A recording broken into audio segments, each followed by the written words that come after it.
Si un client est amené à nous joindre, c'est que le produit est cassé. En 2020, on a traité 22 milliards de transactions. Donc une transaction, c'est quoi? C'est un virement, un paiement carte, et cetera. Donc la qualité de service passe pas que par le support. Il y a également, il faut faire en sorte que nos infrastructures soient capables d'accompagner cette croissance, également.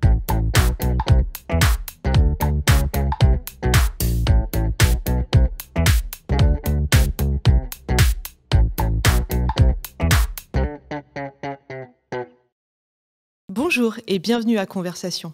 Conversation est le média d'iAdvise, la plateforme qui rend les marques conversationnelles.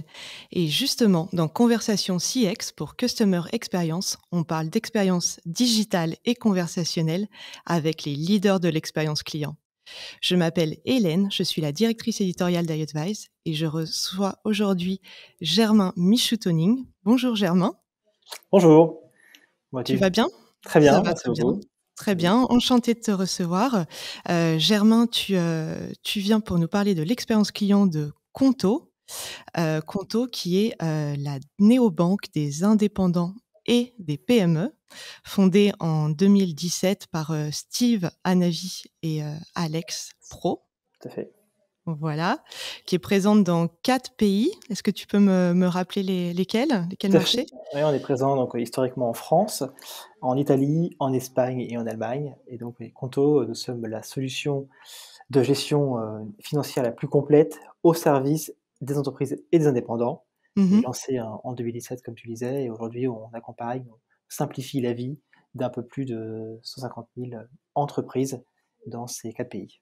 D'accord, et vous avez intégré en 2021 le Next 40, donc Effectivement. les startups, françaises les plus prestigieuses et toi, Germain, tu as été donc directeur des opérations de Conto, pendant 3 ans, donc tu es là depuis les débuts, c'est bien cela?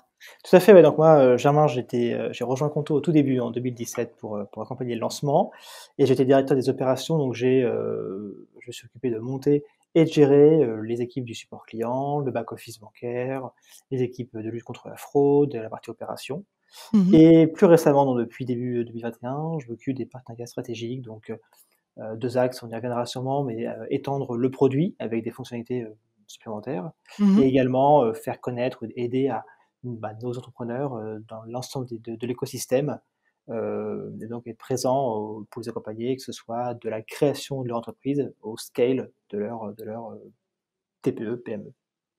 D'accord, donc directeur, des partenariats stratégiques et il me semble aussi que votre différenciation, comme tu le disais, vous simplifiez, la gestion financière et comptable, des PME et des indépendants, donc une néobanque B2B et vous avez des solutions de team management aussi, intégrées, Tout à fait. En fait, Conto, on se positionne avec une offre plus complète qu'une banque. On aime bien dire plus qu'une banque. Effectivement, on remplit les missions, premières de la banque au quotidien, donc avec des comptes, des cartes, des chèques, du crédit, dernièrement que nous avons lancé également. Mais au-delà de ça et donc ça fait partie aussi intégrante de l'expérience client, c'est qu'on propose toutes les solutions qui vont permettre d'aider alors le gérant ou bien les équipes finance, équipes compta, ça dépend des tailles des entreprises, d'aider justement à la gestion financière de l'entreprise. Donc on a ce qu'on appelle la gestion d'équipe, par exemple. Dans une entreprise, on va vouloir rajouter des accès pour son comptable, pour son équipe comptabilité, son équipe finance, mais également pour ses commerciaux, par exemple. On peut avoir chacun une carte avec un budget alloué. Et également une interconnectivité avec l'ensemble de l'écosystème des outils, donc que ce soit comptable, mais également des solutions comme des solutions de paiement, par exemple, d'acquisition, enfin voilà, un écosystème complet qui permet de simplifier la gestion financière globale d'une entreprise. Parfait. Donc tout au long de cette interview, on va parler d'expérience client, tu t'en doutes. On va parler plus précisément d'une thématique qui intéresse les décideurs, c'est, comment déployer une expérience client scalable, dans le domaine, qui te concerne, la néobanque. Mais d'abord, on a une question qu'on pose, à tous nos invités à Conversation, CX, c'est, quelle est la dernière conversation, que tu as eue qui t'a marqué? Ouais, c'est une bonne question et j'y ai repensé, j'avais pas d'événement extrêmement récent, mais j'ai repensé à un évén enfin une expérience qui m'est particulièrement marquée et qui après aussi avait un lien avec Conto, c'est que, donc j'utilisais parisien à date, j'utilise, parfois, Cityscoot, donc je ne sais pas si ça parle à tout le monde, mais en tout cas à la Cityscoot, lorsque vous finissez votre location de véhicule, vous devez locker votre véhicule, sinon la course continue de courir et vous Mmh. payez les minutes. Voilà. Et là, un soir, j'arrive pas à bloquer mon véhicule, donc j'ouvre l'app pour consulter l'aide et via le bouton appeler, donc j'appelle via mon mobile dans l'app. Et là, immédiatement, j'ai une jeune femme, je crois une collaboratrice, qui me répond et qui m'a dit: «Ah oui, effectivement, bah, je vois, je vous localise telle rue, ça fait 2 minutes que vous attendez. Écoutez, à distance, je bloque le scooter, et je vous rembourse les minutes de consommation» et cetera. Et donc voilà, appel en quelques secondes, effet waouh garanti. Mmh. Et après je réfléchis, je dis: «Oui, mais c'est quand même hallucinant l'expérience qu'on a», tu vois? Et je trouve que ça retranscrit parfaitement, bah, l'air du temps. C'est qu'on met la techno au service à la fois du user, donc moi qui étais avec mon scooter et qui galérait à le fermer, et aussi au service de l'agent, puisque cette personne, en quelques secondes, a solutionné mon problème, Mmh. m'a offert un geste commercial pour rembourser 10 minutes. Et je trouve que voilà, cette techno de l'accessibilité du service client dans l'app, la géolocalisation au service voilà, d'un use case extrêmement précis, répond parfaitement à ces enjeux d'expérience client. Et alors, pour finir et rejoindre Conto, c'est qu'in fine, j'étais tellement bluffé par cette expérience que j'ai fini par débaucher et démarcher le responsable du support client qui s'appelle Anthony, donc s'il nous écoute, il se reconnaîtra. In fine, qui nous a rejoint chez Conto justement, pour qu'il puisse nous aider à scaler, puisque comme tu l'as dit en introduction, un des grands enjeux ici, ça va Mmh. être d'accompagner cette expérience client, que ce soit d'un point de vue support client, mais même après autre, on verra dans l'ensemble des ramifications et des enjeux d'une entreprise. Et c'est des enjeux auxquels on a été effectivement confrontés. Moi, précédemment, avant Conto, je travaillais chez à la fois Boursorama et Compte Nickel, donc des Mmh. entreprises qui ont fortement scalé également. Ouais. Et donc plus récemment, bah, chez Conto, on est passé voilà, de 15, à peu près 15 salariés à aujourd'hui plus de 350. Donc effectivement, il faut arriver à accompagner ce scale à tous les niveaux. Et ce n'est pas qu'un enjeu de service client, mais c'est un enjeu de l'ensemble des services de la boîte. Oui, et on ne se doute pas, parfois de toute la technique qu'il y a derrière Tout à également. fait. Parce que Mmh. là, pour pouvoir implémenter une telle app et un fonctionnement, pour se prendre l'exemple de Cityscoot, bah, Mmh. effectivement, il y a un enjeu de développeur pour l'application, la technologie, et cetera. Et c'est pas uniquement le service client tout seul qui a pu proposer le service complet. Donc c'est un exemple assez flagrant et c'est pour ça que je préférais, voilà, je souhaitais le mettre en Impressionnant. avant ici. Et vous avez eu la chance, de récupérer Anthony. Absolument. Bah, justement, historiquement, Conto, j'ai lu que, avait, enfin, l'entreprise a été fondée autour le concept a été fondé autour de l'expérience client, également de l'expérience utilisateur.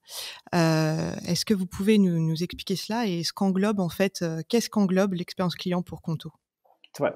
Alors, Conto donc a été créé par Steve Anelli et Alexandre Pro, je disais en introduction. Et initialement, Steve et Alex se connaissaient, s'étaient déjà fondé ensemble une première entreprise, qu'ils ont revendue, et ils ont souhaité continuer de travailler ensemble, et ils ont repensé à toutes les pains qu'ils ont rencontrées en tant que, bah, jeunes, enfin jeunes, peu importe que ce soit jeune ou pas, mais en tant qu'entrepreneurs, et justement avoir, bah, des problématiques bancaires, pas que bancaires, mais financières au global, avec des soucis d'accessibilité, et en fait le rythme auquel l'entreprise croit à des besoins n'est pas du tout le même, et très fortement décorrélé des services fournis par les banques un peu tradies et historiques.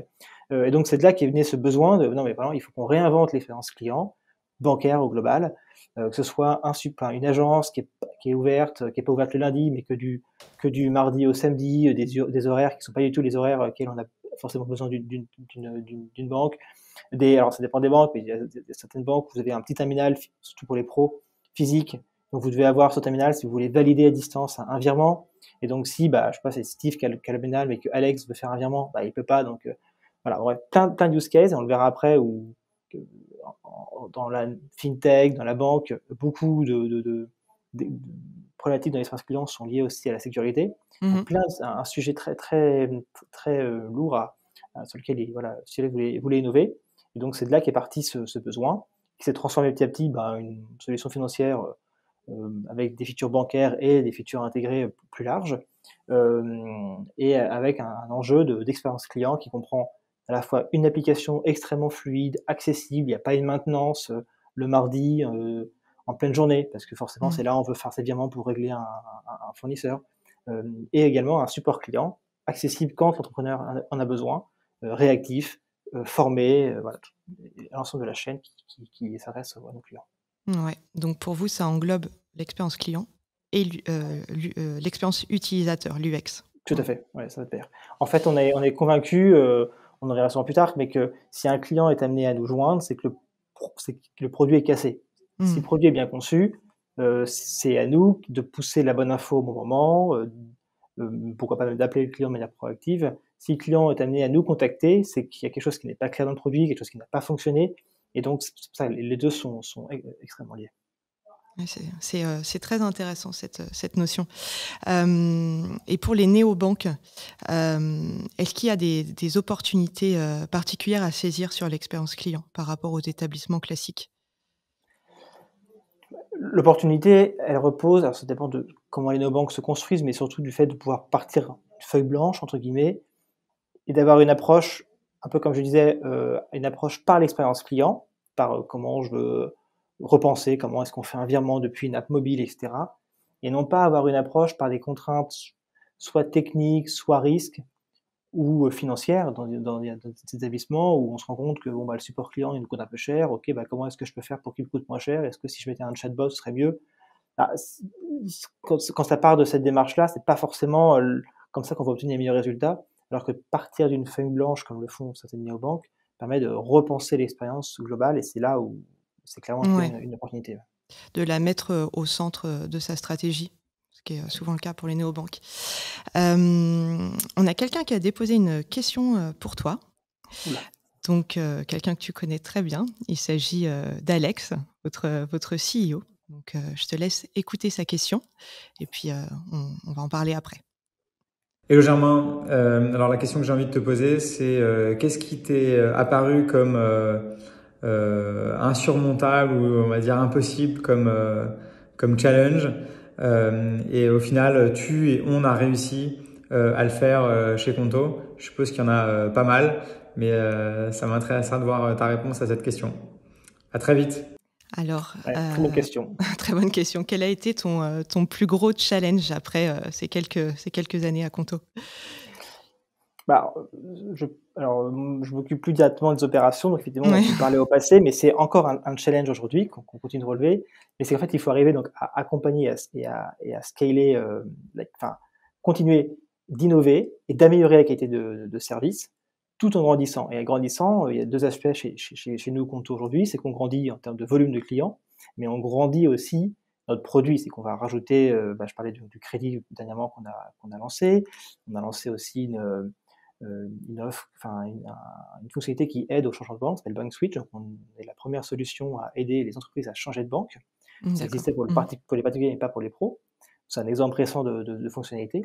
Bon bah, au-delà des volumes importants qu'il faut continuer de gérer, il faut aussi, être en mesure de gérer de nouvelles fonctionnalités, donc des nouvelles, problématiques peut-être potentielles qui peuvent se produire, dans des nouvelles raisons de contact, par exemple. Et donc bah, aussi un impact sur, les skills, les compétences des équipes qui gèrent cela.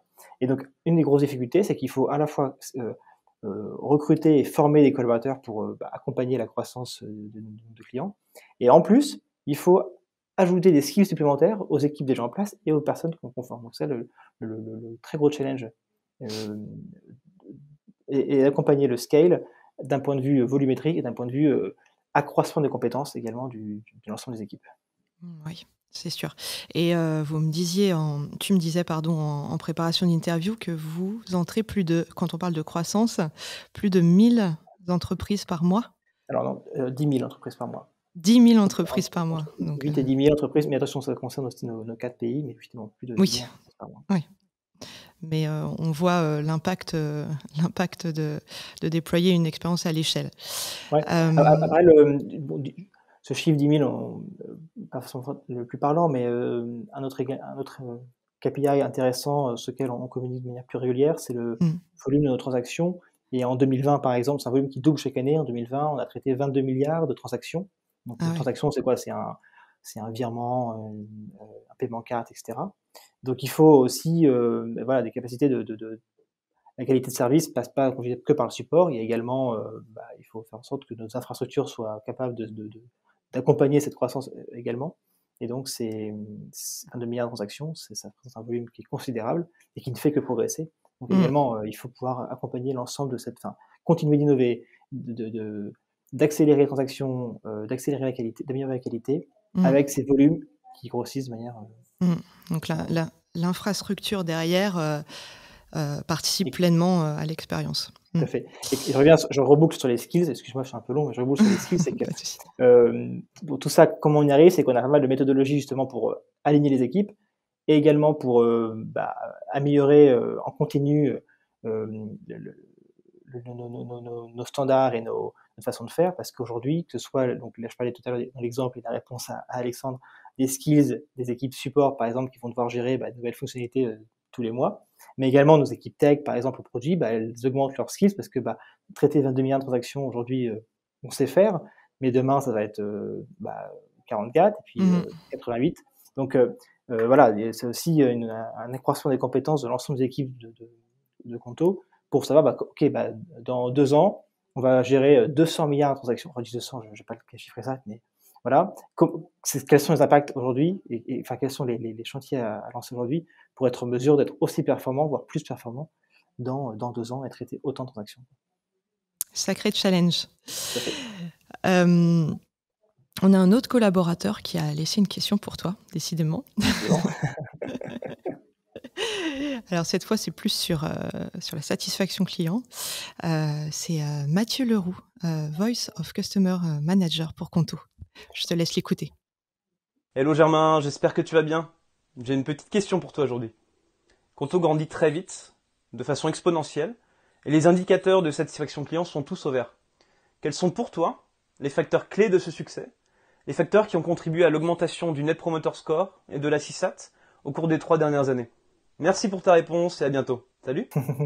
Excellent. Le facteur, c'est qu'on a une équipe formidable qui travaille d'arrache-pied pour faire ça. Non, mais c'est une très bonne question. Et ça rejoint ce que je disais finalement sur comment on continue de s'améliorer malgré, alors c'est pas forcément compte tenu de la croissance importante. Et pour ça, il y a pas trop de secret. C'est que oui, il y a beaucoup de travail, il y a aussi pas mal de méthodes. Mais je crois qu'un des grands enseignements qu'on a, c'est qu'il faut rester extrêmement proche de nos clients. Donc on a des indicateurs de satisfaction, soit à chaud après les contacts, soit plutôt à froid, soit des indicateurs de NPS ou autres. Et surtout, ce qui a le plus de valeur, c'est les verbatims, et ça, on les obtient soit lorsque les personnes laissent des avis, mais surtout dans l'ensemble des solutions de rating qu'il existe maintenant. Il y a des Trustpilot, même les stores, Apple Store, Google Store, il y a même Google Business, on peut laisser des avis, etc. Et en fait, tout cela, on a des équipes qui sont dédiées, qui répondent systématiquement. Et dès qu'on a, alors ça dépend des niveaux de rating, mais dès qu'on n'a pas 5 étoiles, dès qu'on n'a pas une bonne note, on analyse ce qui est passé avec une méthodologie, des enseignements. Et déjà pour à chaque fois contacter le client et comprendre ce qui s'est passé, voir ce qui n'a pas été clair, où est-ce qu'on peut s'améliorer, et à chaque fois on tire des enseignements, ce qu'on appelle des contre-mesures, pour améliorer systématiquement la qualité. Et en fait, on part du principe que, c'est même plus fort que ça, c'est qu'il ne faut pas que, lorsqu'on a eu une mauvaise note, ou en tout cas un avis négatif sur un sujet, on part du principe qu'il ne faut pas que ça se reproduise. Et donc c'est comme ça qu'on arrive systématiquement à améliorer.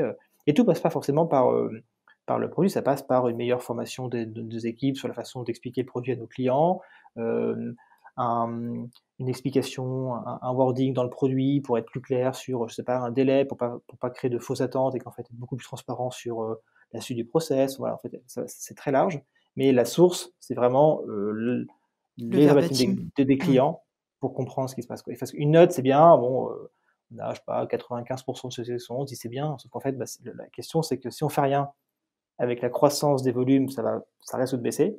Et deuxièmement, c'est aussi une des valeurs de Conto, c'est l'ambition, c'est que, ok, 95 c'est bien, mais comment on fait pour arriver à 100 quoi. Et donc c'est ça aussi qui motive l'ensemble des équipes. Oui, d'ailleurs, j'ai écouté une interview d'Alex ce matin et il disait que c'était pas la même chose de satisfaire 150 clients et de satisfaire 150 000 clients. Voilà. Donc ça se rejoint. Et pour l'avoir vécu, ça se passe. Là, on parle de B2B, mais chez Nickel, je suis arrivé, il y avait 0 clients, et quand je suis parti, il y avait 1 million à peu près, ou 8 ou 900 000 clients. Pareil, les enjeux sont pas. Alors là, on est dans le mass market, c'est pas la même. En fait, les enjeux sont les mêmes, quoi. Enfin, il faut rester proche du client et écouter écouter ce qu'on peut améliorer. Donc, la voix du client pour aller aussi dans le qualitatif quand il y a eu une petite déception. Et aussi pour déployer cette satisfaction ou pour générer cette satisfaction à grande échelle, vous appuyez aussi beaucoup sur le monitoring. Vous suivez le NPS notamment? Oui, alors on a différents sous-indicateurs parce que le NPS, ça regroupe en qualité générale. Effectivement, c'est le KPI que l'ensemble des équipes vont suivre, puisque que ce soit les équipes tech, produits, même marketing ou ops, tout le monde contribue à ce NPS, donc c'est un peu le KPI ultime. Et dans ce qu'on appelle les OKR, en tout cas dans les succès d'entreprise annuels, finalement, le NPS, c'est un des succès qu'on doit atteindre, parce que derrière, ça tire l'ensemble de la qualité, le taux de recommandation de nos clients, etc. Et après, par contre, le NPS, il se découle en une multitude de différents KPI plus précis. Alors plus particulièrement côté support, on va avoir des KPI, excuse-moi, de lead time, donc de délai, combien de temps on a mis pour résoudre une Oui. demande, en combien d'échanges aussi on l'a résolu, puisque on part du principe que si on arrive à résoudre la demande en un seul échange, le délai est plus court, et on estime aussi que c'était beaucoup plus quali, puisque s'il faut, je sais pas, 5 ou 15 échanges pour répondre à un besoin d'un client, déjà en termes de délai, on n'est pas bon, et en termes d'expérience client, c'est pas non plus ce que l'on vise, quoi. Voilà. Chaque équipe après a ses KPI, mais on va aussi l'avoir sur l'utilisation d'une feature, par exemple. Est-ce qu'une feature qui est censée simplifier l'expérience du client, elle est utilisée à bon escient? Est-ce qu'on a une métrie pas d'incident, mais d'opération d'échec? Je sais pas, si vous voulez faire un virement et que vous avez un ralentissement sur le site et que vous devez refaire votre virement, pareil, pour nous, c'est une expérience client qui est cassée. Donc ça, on le traque. Donc voilà, chaque équipe ensuite a ses KPI très précis qui vont tous en fait servir le NPS. Très bien. Et votre NPS qui est aujourd'hui de? À plus de 65. Voilà. Et Ce qui est très bien, on reste les pieds sur terre, mais il faut savoir que dans l'univers bancaire, le NPS il est négatif, il est de -13. Voilà. On va pas rentrer dans le détail du calcul DPS, mais donc c'est la différence entre les promoteurs et les détracteurs. Donc les banques tradies ont plus de détracteurs que de promoteurs. Après, il y a des banques en ligne ou des néobanques très pas sympathisantes, mais très centré client. oui, où les clients se revendiquent, sont très promoteurs de la marque, etc., qui ont des NPS aussi assez élevés. Et nous, on aime bien aussi se comparer aux outils SaaS ou même aux leaders de l'expérience, comme des Amazon ou des Airbnb, par exemple, qui ont aussi, dans leur secteur, ont fortement innové ou transgressé un peu les règles existantes. Et donc, on aime bien aussi, on regarde aussi de manière plus large et pas que les bancaires. Et votre objectif, c'est d'arriver à plus de 70, 70, 100, il n'y a pas de raison okay. que c'est comme pour la TSAT, il n'y a pas de raison qu'on n'y arrive pas. Donc, okay. Parlons un tout petit peu des canaux de relations clients. 80% de vos contacts passent par le messaging. Quels sont les avantages de ces canaux digitaux pour vous? Donc c'est les canaux que nos clients maintenant utilisent de plus en plus, qui peuvent aussi avoir une certaine asynchronité. Donc en gros, quand vous êtes au téléphone, il faut que vous soyez disponible en même temps. Parfois, on voit que nos clients entrepreneurs, ils envoient leur message et ils attendent une réponse 2 minutes après, mais pas forcément besoin que ce soit en live. Et on préfère garder les canaux téléphone pour les urgences. Donc on le pousse aux bons endroits au bon moment, pour pouvoir apporter le bon niveau de service en fonction de l'urgence et le besoin. Et pour finir, ces différents canaux digitaux permettent aussi de mieux catégoriser en amont les demandes. Alors, il y a deux sujets. On gère maintenant un support client en 5 langues, puisqu'on a Italie, Espagne, Allemagne, France, et on gère aussi en anglais. Donc déjà, il y a un premier serveur vocal qui va vous proposer la langue. Et ensuite, on ne veut pas, on a tous vécu, je pense, dans différents services clients, avoir en cascade une multitude de choix, taper un pour ça, et après un autre choix, etc. C'est ce qu'on ne veut pas. Ce qui nous permet donc de revenir sur les canaux digitaux, où là, on peut facilement tracer l'origine de la demande, combien de temps le client a passé en ligne, quelles sont les pages qu'il a consultées, pourquoi il nous a contacté. Donc ça donne ça rejoint un peu mon expérience avec Cityscoot sur d'où vient le client et quelle data j'ai sur lui au moment où il me contacte. Et après, dans nos démarches aussi d'amélioration continue, sur pourquoi, parce que là, je parlais tout à l'heure des différents systèmes de rating, on analyse les ratings, mais on l'a aussi sur les contacts classiques, pourquoi les clients nous contactent et qu'est-ce qu'on doit encore améliorer. Donc on regarde d'où viennent les clients, quelle était l'origine de leur demande, pour qu'on comprenne le parcours complet et qu'on puisse améliorer le produit dans son ensemble.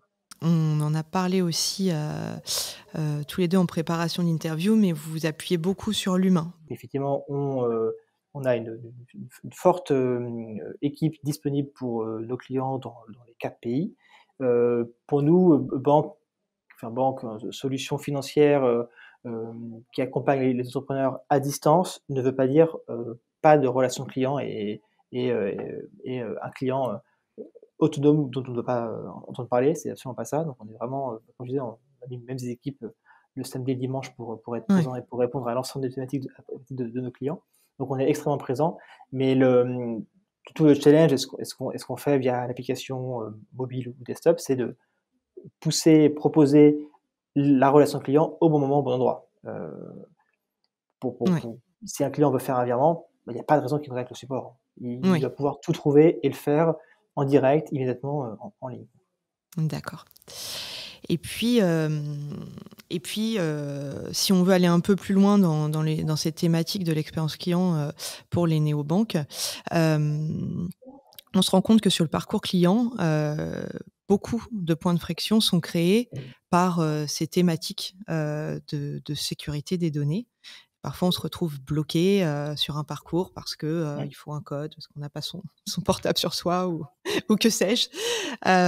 Comment est-ce que c'est un challenge pour vous de concilier cette sécurité absolue que vous devez garantir et une expérience client fluide et agréable? C'est à la fois un challenge, mais je dirais aussi une opportunité parce que, donc effectivement, il y a 2 enjeux. Il y a la réglementation, et la fraude. La réglementation, on a à la fois, l'ensemble des sujets, GDPR, heu et la Banque de France qui régula qui supervise les activités de ces établissements financiers. Mais les règles, ce qui est plutôt ça, c'est que les règles sont les mêmes les règles du jeu sont les mêmes pour tout le monde. C'est-à-dire que ce soit, BNP, Société Générale, Conto ou d'autres acteurs, les règles sont les mêmes. Donc au moins, on est tous sujets à la même enseigne, ce qui permet d'avoir un débat ou un challenge sain. Et justement, c'est un challenge technique qui est extrêmement intéressant. C'est comment, et ça rejoint le sujet l'exemple de Cityscoot, c'est à quel moment je mets la puissance de la technologie, de la data, au service justement de cette expérience client.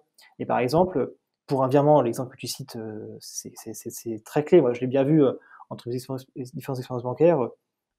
Ça a évolué très vite. Il y a très longtemps non, mais je suis pas non plus très vieux, mais on allait mettre des règles de contrôle assez simples. C'est-à-dire, je sais pas, tous les virements de plus de 5 000 € devront être faits par téléphone ou devront être faits en agence, ou après devront être validés par un code SMS, et puis après seront retardés et contrôlés par un humain en interne. En fait, tout ça, c'est plus du tout pertinent aujourd'hui parce que via la data qu'on a et la techno, on est en mesure de qualifier le client. Est-ce que c'est cohérent à son activité ou pas? Et on peut très facilement détecter maintenant s'il y a une transaction est cohérente par rapport à l'activité de son du client ou pas. Si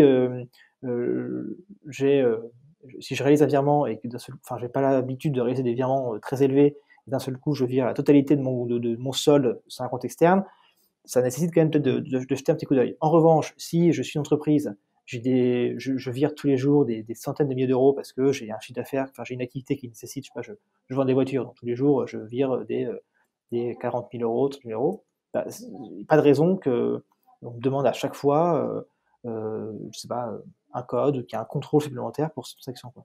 Et donc le fait d'adapter les règles au comportement des clients, ça c'est justement un impact concret et réel de ces enjeux de sécurité, à la fois réglementaire sur la connaissance client et fraude, qui a un impact réel sur la vie du client au quotidien, pour éviter de bloquer systématiquement une transaction, quel que soit le niveau du montant du virement réalisé, OK. indépendamment de l'expérience et d'historique du client. Et ça, vous arrivez à le faire aujourd'hui? Ça, on arrive à le faire. J'allais dire partiellement non, parce qu'on le fait, mais on peut encore faire plus. Après, Oui. le le facteur limitant aujourd'hui, notre point dur aujourd'hui, c'est la capacité à itérer et à développer l'ensemble de ces nouveaux algorithmes, nouvelles technos, et pour ça, il nous faut des talents. Et donc je profite, je prends l'occasion de dire, voilà, c'est que nous recrutons beaucoup de talents, que ce soit tech, mais également tous les autres services. Donc si vous êtes Mmh. intéressés, n'hésitez pas à aller sur le site Conto. D'accord. Donc, cette interview touche à sa fin. Je voulais juste, te demander, est-ce qu'il y a des projets sur lesquels vous travaillez actuellement pour améliorer encore plus cette expérience client? Tu viens d'en parler un petit peu, donc je ne sais pas s'il va y avoir une redite, mais, Alors, des projets, oui, après on communiquera quand ils seront live, donc on laissera la surprise. Non, après c'est un travail continu en fait, et nos mmh, 2 enjeux aujourd'hui, c'est, ce qu'on appelle nous le lead time, donc c'est le délai complet du traitement d'une demande. C'est-à-dire, ouais. le client s'est rendu sur notre site et il a voulu réaliser une transaction, il n'est pas parvenu à la faire, donc il nous contacte, on corrige et il peut faire sa transaction. C'est le délai complet de l'intervention. Donc ça, c'est continuer d'être extrêmement innovant sur réduire ce délai. Et après sur la qualité, des interactions, donc de l'application, mais même des échanges aussi, de ce qu'on appelle le tone of voice, donc la façon dont nos équipes, répondent, interagissent avec les clients, à l'oral, par mail, et cetera. Donc ça, c'est pas c'est pas un sujet spécifique, aujourd'hui, c'est quelque chose qui date depuis le lancement de Conto et qui continue aujourd'hui. On a besoin toujours de talent, je répète, mais pour nous aider à réaliser cela. Heu, donc ça, c'est vraiment le point crucial, et c'est aussi le point, qui rejoint l'ambition de Conto, sur lequel on s'éclate tous les jours, à innover. Très bien Germain, merci beaucoup. C'était un très beau mot de la fin. Un grand merci, pour ton temps, de t'être rendu disponible pour cette interview, passionnante sur les enjeux, d'échelle, pour l'expérience client dans la néobanque. Merci à vous de nous avoir écoutés. Si vous voulez, revoir cet épisode, je vous invite, à consulter notre site internet conversation.iadvice.com. Pour, vous abonner à nos chaînes, je vous donne rendez-vous sur, YouTube, Spotify, Apple et Google Podcast. Vous pouvez, nous mettre une note, vous pouvez partager le contenu, et pour nous suivre, je vous donne rendez-vous sur LinkedIn, Instagram et Twitter, et vous serez ainsi tenus au courant de nos prochains épisodes. À bientôt, la conversation continue avec iAdvice. Merci Hélène, à bientôt.